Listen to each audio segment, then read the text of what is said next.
Boa tarde, amigos e amigas. Continuando, dando continuidade aí à minha pesquisa com fundadores do Partido dos Trabalhadores.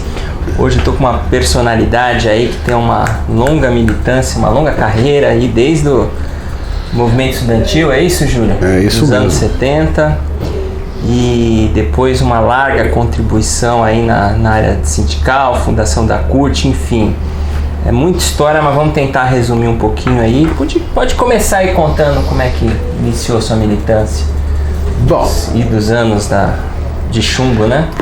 pois é. Bom, eu dato o início da minha militância mais ou menos consciente a 1968. Eu era secundarista, 15 anos de idade, estudava num colégio estadual aqui na zona norte de São Paulo, SEDOM, e me meti no movimento secundarista. Fui diretor do Grêmio na época, participei das passeatas do ano de 68. Inclusive é do 100 mil lá no Rio? Não, eu estava aqui em São Paulo. A mais marcante que na minha memória foi aquela que depois da guerra, entre aspas, entre o comando de caça aos comunistas instalado no Mackenzie e a estudantária da filosofia do outro lado da rua Maria Antônia, um colega que inclusive eu conhecia, chamava Teixeira, desfilando na passeata que foi a Praça da República, com uma camisa ensanguentada de um estudante que tinha sido atingido por Era o José Dirceu. e o Zé Dirceu em cima da... Não me lembro se era uma Kombi, se era um caminhãozinho baú, mas em cima de um negócio, agitando com a camisa na mão. Mas logo no ano de 68 veio o AI-5, né? Em dezembro, um período mais duro Não entrei na luta armada, não era a minha praia. Minha praia sempre foi movimento de massa.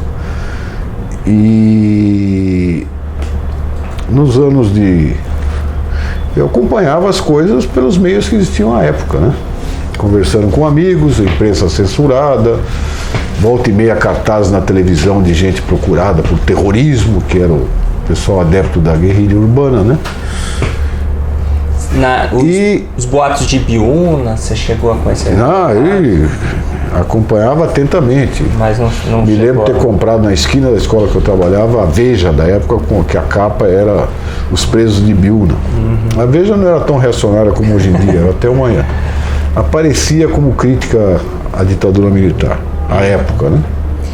E aí, conhecendo as pessoas desde o movimento secundarista, a gente mantinha os papos, mas não tive militância ativa até fazer o cursinho e entrar na USP em 73. Em 72, ainda como secundarista, eu fui visitar a USP quando teve o plebiscito contra o ensino pago.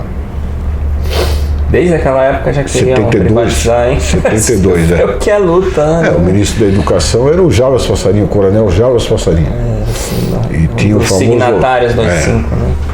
E tinha um acordo do MEC com a USAID, que era um organismo do Departamento de Estado americano de ajuda, entre aspas, né? United States Aid. E a gente denunciava isso e tal. Entrando na USP, imediatamente já me meti... Foi economia ou sociais? Sociais, eu tenho ciências sociais. Daí, imediatamente, comecei a procurar os grupos que tocavam o centro acadêmico. No meu caso, as ciências sociais eram o CEUPS. Né? Já lá na cidade universitária, né? Aí, por março, abril, já tinha contato com um grupo que chamava Frente Estudantil Socialista, de inspiração trotskista, que era uma fachada estudantil de uma organização clandestina chamada Organização Comunista 1º de Maio. Entrei no 1º de Maio em julho de 73, se vão muitos anos, né? E passei a ser uma liderança estudantil razoavelmente conhecida no campus da USP. Militou com o Scromove? Sim, o Scromove era do 1º de Maio. Depois ele montou um grupo chamado OMO, Organização de Mobilização Operária. E em 76, 4 grupos se fundiram, né? 1º de Maio, a OMO, que era o Paulo Scromove, o Grupo Outubro, que era um grupo de exilados brasileiros na França, e a fração bolchevique, que era mais pessoal do Rio Grande do Sul. Esse foi um congresso na praia, não? Foi na Praia Grande, foi entre setembro e novembro, há controvérsias. Na minha memória, foi em novembro de 76, Congresso Clandestino, que fundiu a organização a qual eu pertencia, a Organização Comunista 1º de Maio, com a OMB. O que era a OMB? A Organização Marxista Brasileira. Era a fusão daqueles 3 grupos que eu já mencionei: Homo, Fração Bolchevique e Outubro. Então a unificação se deu em 2 etapas. Primeiro unificaram os 3, depois se unificaram o 1º de Maio. E naquela época devíamos ter 100 militantes no 1º de Maio, outros 100 originários dessa fusão, que deu origem à OSI, Organização Não chamou Socialista. tanta atenção quanto Ibiúna, né? Não. E a gente tinha regras de segurança terrivelmente draconianas. Por exemplo? Reunião, todo mundo de olho fechado. Não. Ninguém sabia, só o motorista, obviamente, que sabia o local da reunião. Os locais de reunião nunca eram repetidos. Ponto, se o cara Sabia atrasava. ao menos que era na praia, não sabia onde, não. Nesse caso da praia, é que foi uma conferência, mas as reuniões normais aqui de célula de base ou de direção, eram todas reuniões com um grande, inclusive tinha um aparato de segurança grande nessa conferência na Praia Grande. Era uma casa de veraneio, mas em cada esquina tinha gente olhando. A gente tinha uma preocupação muito grande com a segurança. De todo modo, Libelu é dessa época. Tá? Liberou surgiu em 75, né, para disputar a primeira eleição do DCE. E, na verdade, ela foi a fusão, antes da fusão das 2 organizações, fundiram-se as suas tendências estudantis. Então houve a fusão da Frente Estudantil Socialista e da Tendência Aliança Operária Estudantil. Eu representava a Frente Estudantil Socialista, FES, e o meu camarada até hoje, Marcos Sokol, representava a Tendência Aliança Operária Estudantil. Nós fizemos uma reunião na Filosofia, que era nos barracos na época. E que nome que nós vamos dar para a Tendência Unificada? Daí eu me lembrei de uma frase do Spinoza, porque a Marilena Chauí era muito fã do Spinoza, ela dava aula na Filosofia na época. Até hoje, né? E ela era contribuinte permanente da nossa organização, 1º de Maio. Tinha até nome de guerra. Paula. Quem é que já pegou o dinheiro da Paula esse mês? Professora, né? Aproveita, né? E o Spinoza tinha uma frase que era o seguinte: só existe liberdade onde se luta pela liberdade. Daí eu falei pro Sokol, vamos dar um nome então de Luta e Liberdade. Daí o Sokol cofiou os bigodes, ele deve ter nascido de bigode. Ele falou, não, acho que liberdade e luta soa melhor. Né? Tá aí, fechado. Fechamos numa reunião de 2. E o Sokol era estudante da economia. Da economia. Junto com o Mercadante, não? Era o rival do Mercadante na economia. Ah, tá. Porque o Mercadante era refazendo. Certo. Né? E aí a primeira... E o mito lá que existia na USP era que a Liberdade de Luta ganhava todas as assembleias, mas quando ia para as urnas e votava a massa atrasada da engenharia, da medicina, perdoem-me os que vêm daí, ganhava refazendo. E a terceira força era o PCdoB, né? O Caminhando. Mas o DCE então já existia em 75? O DCE foi criado em 75. A primeira eleição. Eu vi lá no Wikipedia apareceu o nome como postulante à reconstrução no DCE em 76. Mas... Não, então, pode ter sido em 76. A Liberdade de Luta é de 75. Mas você lembra de ter dado a proposta da reconstrução? Sim, eu que fiz a proposta. Né? Mas as chapas não tinham nome. Por questão de segurança, a turma votava na confiança. Vota na chapa refazendo. Quem é? Ninguém sabia. Vota na chapa Liberdade de Luta. Quem é? Ninguém sabia. Você tem razão, 76 foi a eleição do DCE. E também foi julho de 76, por aí, que nós fundamos a Liberdade de Luta. E 6 meses antes da unificação. O congresso lá normalmente era no CRUSP? As assembleias, a Assembleia, por exemplo, decidiu a primeira vez de sair fora do campus. A gente fazia manifestação dentro do campus, né? O que não impediu que eu fui preso 2 vezes dentro do campus. A gente achava que a autonomia universitária iria nos proteger. E eu me lembro na Assembleia, no CRUSP, eu que defendia sair do campus, romper as barreiras do campus. Fizemos uma manifestação até o Lago de Pinheiros, imagina. 77. E para nós era o máximo, né? Chamam de o grito da panela de pressão. Ou seja, exatamente. Todo esse período era um período em que o movimento estudantil, parafraseando o Lenin, né, funcionou como uma espécie de batedor, de sapador, que vai na frente. A nossa expectativa sempre foi, principalmente da minha corrente, era o movimento operário entrar em cena. E foi o que finalmente o que acontece em 78, né? A campanha salarial da ABC, acredito que já tenha sido em função um pouco do que vocês fizeram, né? Ou não? Não sei. O Lula coloca a data de 77. O Lula não gostava muito de estudante na época, né, gente? O Jornal do Trabalho, por exemplo, o número 0 é de 1º de maio de 78. Então a gente ia difundir Jornal do Trabalho na Assembleia dos Metalúrgicos, o Lula mandava recolher o jornal, porque aqui é metalúrgico, aqui não tem estudante, não tem socialista, aqui é metalúrgico.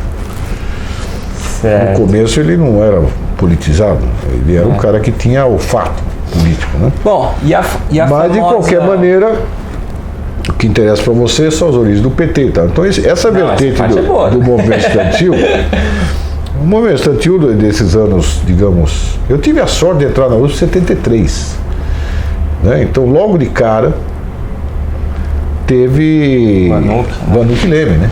A morte do Vanuc. A missa na Praça da Sé, silenciosa. Primeiro 74 teve o Comitê de Defesa dos Presos Políticos, que eu também participei.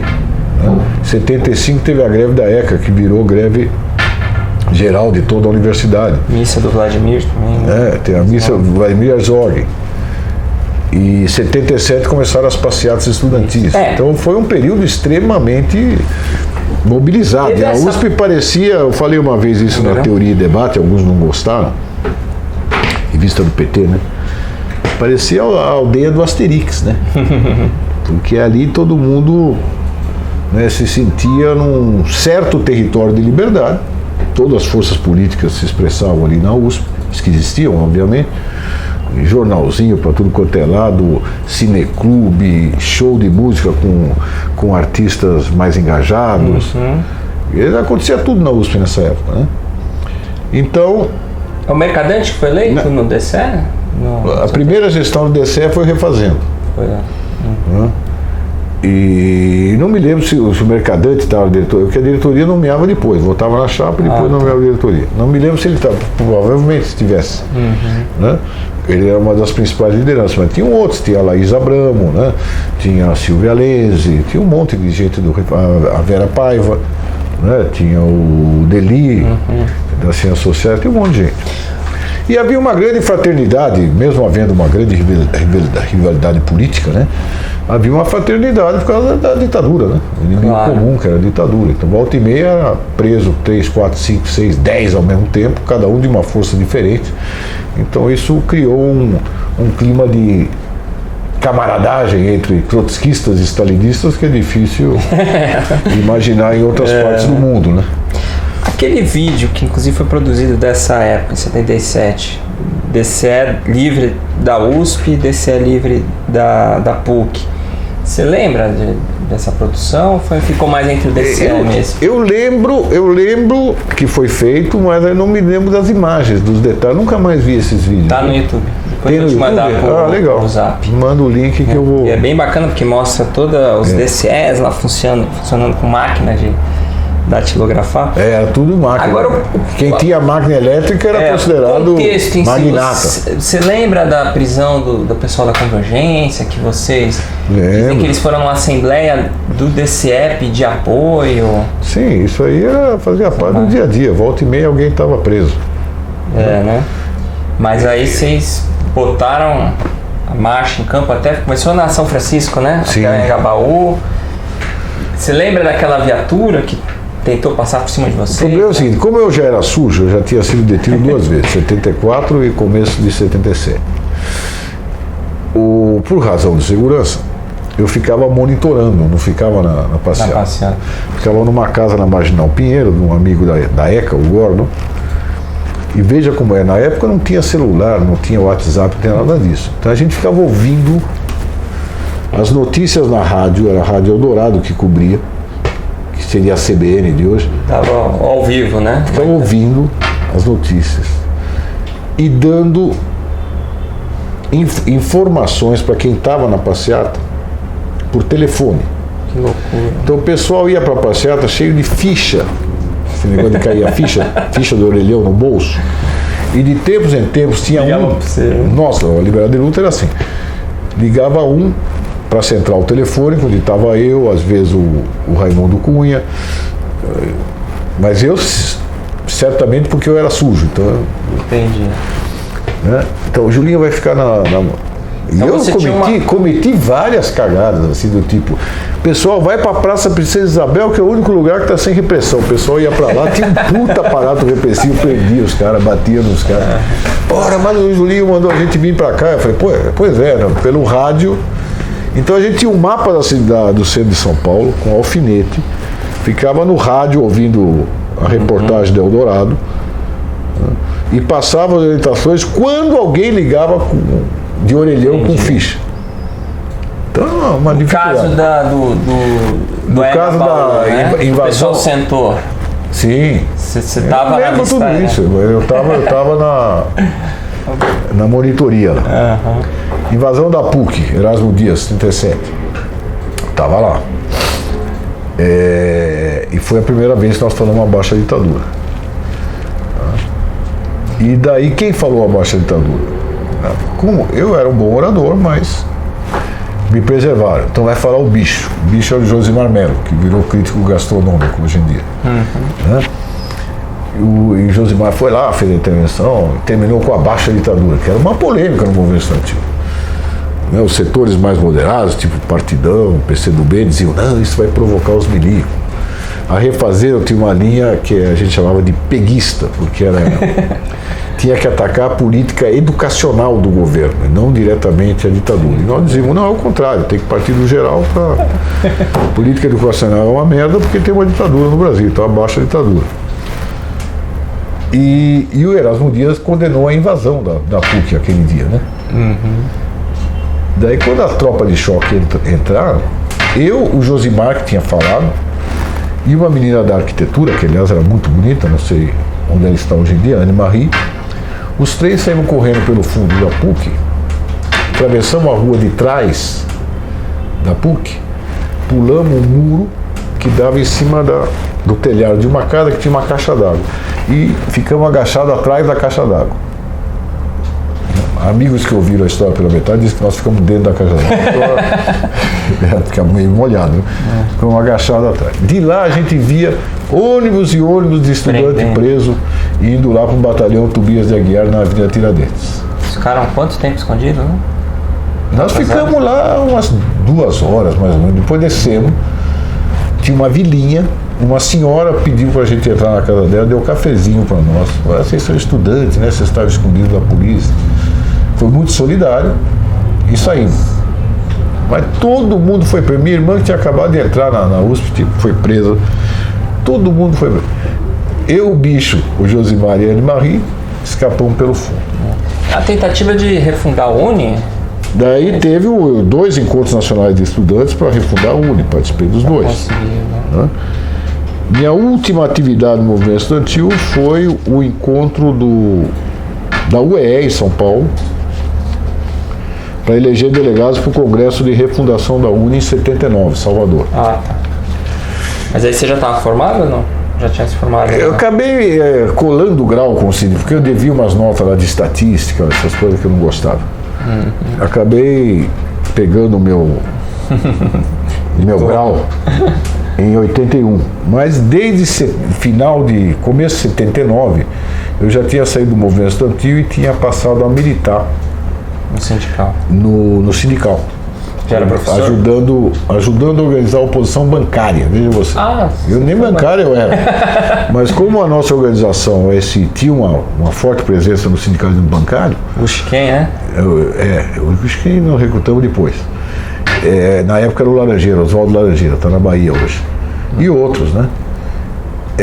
Nós montamos a T-Ciclo, a Tendência Sindical Classista dos Bancários, que está na origem da oposição bancária, que em 78, se não me for 79, ganhou o sindicato. Derrubou o Pelego Teixeira. E eu já dava aula, um cursinho preparatório, supletivo e etc e tal, desde 73, desde que eu entrei na USP eu dava aula em cursinho e tal, não sei o quê. E aula na então, ABC mim, também, né? Daí não foi difícil para mim continuar dando aula. Peguei umas aulas na rede oficial de ensino e passei a se habilitar na POSP. Né? Mas a minha missão política na organização era animar a oposição bancária, mesmo não sendo bancário. Depois que eu passei para professores. Aí o que houve? Bom, daí tem o processo de fundação do PT. 79, aquele 1º de maio, tem algumas faixas lá para um Partido dos Trabalhadores, vocês participaram já, né? Já. Aí é uma história curiosa, veja você. Já nas eleições de 78, eleições que o MDB ganhou a nível nacional, nós fizemos uma campanha com o Jornal Trabalho, o MOSP, Movimento de Oposição Sindical Metalúrgica de São Paulo, setores do MEP, Movimento de Emancipação do Proletariado, e outros, que era assim: nem Arena nem MDB, vote nulo por um partido operário. Porque a nossa orientação política fazia falta um partido de classe. Por mais confuso que fosse, era o primeiro passo. Inclusive a oposição metalúrgica de São Paulo era dessa linha também. Mas daí ocorre o processo de fundação do PT, nós olhamos nós do trabalho, né, na época OSI, olhamos com enorme desconfiança. Por quê? Primeiro porque a gente era crítico feroz da estrutura sindical varguista. Isso é uma marca do nosso nascimento aqui no Brasil, né? Os sindicatos brasileiros foram criados pelo aparato de Estado, né? Para disciplinar a classe trabalhadora, não foram fruto da luta da classe trabalhadora, né? Então que a gente lutava por sindicatos livres e por uma central sindical independente, além do Partido Operário. Daí quando surge o fenômeno do PT, quem é que estava no fenômeno do PT? Que a convergência socialista, né? Chegamos quase a nos unificar em 81 depois. Paris, né? Paris. Estava lá? Eles racharam. Não, a primeira vez que foi a Paris foi em 88. Daí o que ocorre é que a convergência entrou logo de cara, mas entraram também uns pelegos, tipo Enos Amurina, que era lá de Osasco, o cara de Benedito Marcílio, de Santo André. E o Lula vinha de uma diretoria, que era a diretoria do Paulo Vidal, que era uma diretoria peleira. Tá certo que o Lula é mais combativo e tal, não sei o quê, mas o Lula fez a campanha Fernando Henrique Cardoso para senador, Nessa eleição de 78, que nós fizemos campanha nem Arena nem MDB, voto nulo para um partido operário, o Lula fez campanha Fernando Henrique. O Geraldo Siqueira, meu colega de movimento estudantil na USP, foi candidato pelo MDB. A Convergência apoiou o Benedito Marcílio pelo MDB como candidato. E nós dizíamos não. Presidente de Santo André, né? Do Sindicato de Santo André. Candidatos socialistas do MDB era o Benedito Marcílio, pelego de Santo André, e um estudante que eles tinham, que o apelido era Jaú, que era do interior, que foi candidato também. E a gente ia para os debates, defender o voto nulo, né? Então já tinha essa... Agora os caras vão montar um partido baseado nesses sindicatos, que é tudo sindicato controlado pelo Estado, sujeito à intervenção do Ministério do Trabalho. Então por alguns meses nós hesitamos. Depois de muita discussão entre nós mesmos, temos que entrar nesse movimento do PT. Greve geral de 79 já deu uma mudada, no caso do ABC? Também. O processo foi se decantando, né? Inclusive, muita gente estava lá na ABC? Não? Tava. Na vida. Tava. Aí você lembra qual era meio que a palavra de ordem de vocês? Assim, o que vocês estavam... No 1º de maio de qual? De 80, 81, 79? 79, é. Não me lembro, exatamente não me lembro. Mas ainda não era pelo aquele... Não, a gente estava numa linha de construir uma organização de 1.000 militantes. Tá. Portanto, era legalidade para uma OSI de 1.000 militantes. Certo. Chegamos a 800, mas não atingimos a meta na época, né? Daí resolvemos girar a nossa orientação. Já no Colégio Sion já tinha militante nosso presente, embora a organização não tinha decidido entrar no PT, mas já tinha gente nossa no Colégio Sion desde o início. E 3, 4 meses depois da fundação do PT, a gente já tinha decidido entrar com tudo no PT. E pelo menos aqui em São Paulo, na capital e algumas outras regiões do estado, nós fomos decisivos para a legalização do PT. Campanha de... Você pode entrevistar um outro assessor aqui da CUT, que é veterano da época, o Gilmar Carneiro, dirigente bancário, trabalha na andar de cima. Depois estudou os dados dele. Ele conta como ele foi atraído para o PT por causa de militantes nossos que não bateram de porta em porta, né? Ele que estava no Conclate, né? Não era o Carneiro? Também estava. Assim, mas digo, na comissão... Quem estava na comissão ProCult era o Edson Barbeiro, que também está trabalhando aqui na CUT. Trabalha junto com o Gilmar e também é bancário, está no andar de cima. Os dois estão aí. Acho que era esse que eu tenho. Edson Barbeiro, tem que entrevistar ele também. Bom, conta do... Ele é mais CUT, né, do que PT, mas tem relações, né, obviamente. E conta, então da Constituição, da Conclate, dos dilemas com os pelegos. Antes da Conclate teve uma série de eventos, por exemplo. Teve o ENTOIS, Encontro Nacional de Trabalhadores em Oposição à Estrutura Sindical. Foi lá no Rio, né? No Rio de Janeiro, na Baixada Fluminense, Nova Iguaçu, eu acho. E protagonizado pela oposição sindical metalúrgica de São Paulo, que tinha excelentes quadros na época. Teve os metalúrgicos, né? Os metalúrgicos da ABC não deram muita bola para o ENTOIS, não. Eles participavam mais do ANAMPOS, que era uma associação mais vinculada à igreja, né? Que tinha, além de sindicatos, tinha movimentos populares.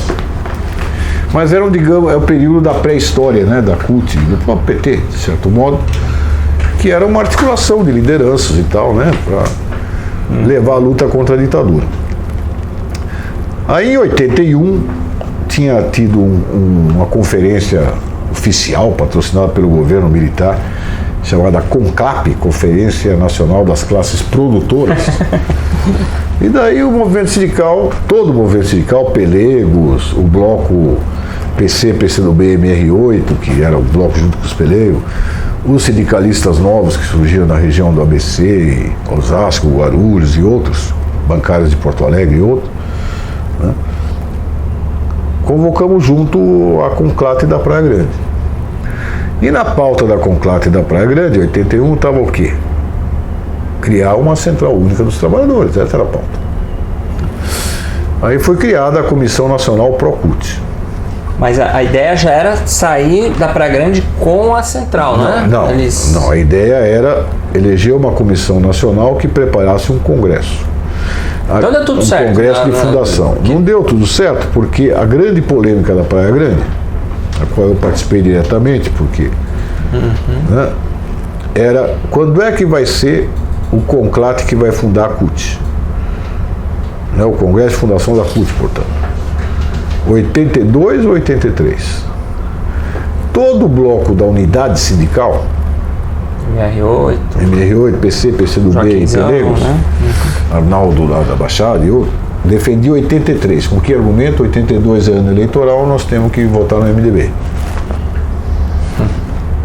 Porque os petistas naquela época eram chamados pelos stalinistas de divisionistas, né? Que rompiam com a necessária para eles unidade da oposição, que era o MDB. Daí foi a voto, e nós ganhamos, 82. Para surpresa do Lula, que a essa altura estava nos banheiros negociando com os caras, né, atrás do palco, e achava que ia dar acordo, mas não deu acordo. E nós ganhou 82. Então a comissão ProCult, que foi eleita de maneira paritária entre os dois blocos, nessa estava o Edson, por exemplo. As negociações quem fazia em geral era o Gucci, eu, o Arlindo Chinalha, que era dos médicos de São Paulo, pelo bloco de cá, né? E o bloco de lá era o cara do Rio, o Ivan Pinheiro, o Arnaldo Gonçalves de Santos e os caras do esquadro do PCdoB. E a história de que vocês não deixaram que o Joaquinzão pertencesse à comissão e eles vetaram o Valdemar Rossi? Ele teve tudo isso, né? E para ter uma comissão paritária, né? Não é que houve veto, é melhor não colocar esses caras, né? Agora, quando chegou o ano de 82, começaram as manobras para adiar o Congresso. Você acha que até houve uma resistência capitaneada... Até lá eles queriam mesmo uma união? Não, eles não queriam. Porque eles defendiam a estrutura sindical oficial. Tá. Tanto é que a grande polêmica em 83 vai ser essa. Mas por enquanto estamos em 82. Em 82 os caras não encaminham. Então a parte que viria a ser cutista da Comissão Nacional Pro-CUT tenta reagir, solta um manifesto, cabeçado pelo Jacob Ittar, para realizar o Congresso 82, que o mandato era esse. Mas não reúne as condições políticas para fazer. Então chega a ser um acordo dentro da Comissão Pro-CUT, então vamos adiar de um ano, vai ser em julho de 83. Tá bom, julho de 83. E continuou a Comissão Pro-CUT. Para 81, é interessante a polarização que houve, porque nos enclates, que eram os encontros preparatórios à conclave da Praia Grande, na época estava ocorrendo a Revolução Política na Polônia, o Solidarnosc e tudo mais. E o bloco pelego-stalinista não queria nem saber falar do Walesa, do Solidarnosc, e os petistas eram tudo entusiasmados com... Né? Então era curioso, os debates refletiam a situação mundial também. De todo modo, chega 83, às vésperas do Congresso, os caras de novo começam a manobra para adiar. Tinha havido uma greve dos petroleiros, que acabou sendo greve geral, a primeira greve geral do período pós-ditadura, julho de 83. Um dia, né? Um dia de greve geral, onde os pelegos participaram muito marginalmente, mas os sindicatos que vieram a ser a CUT, né? O bloco combativo, como dizia, o novo sindicalismo, jogou todas as fichas. Você ainda estava ajudando os bancários? Ou já não, estava na POSP já. Fui delegado na conclave da Praia Grande pela POSP.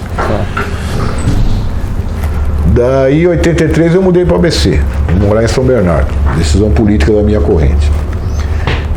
Então, chegando lá em São Bernardo, não tinha sindicato de professores da rede privada, eu dava aula em cursinho. Nós criamos o Sindicato de Professores da Rede Privada, o Simpro-ABC, que existe até hoje, filial da CUT. Foi o primeiro sindicato de professores da rede privada a filiar-se à CUT. E aí você foi presidente lá? Fui secretário-geral, vários mandatos. Presidente não, presidente deixava para os outros. Agora, chega 83, como os caras começam de novo a chantagem, quem vai participar do Congresso? Só a diretoria do sindicato. E se a diretoria se negar a participar do Congresso, dá para convocar a Assembleia e eleger gente da oposição? Não.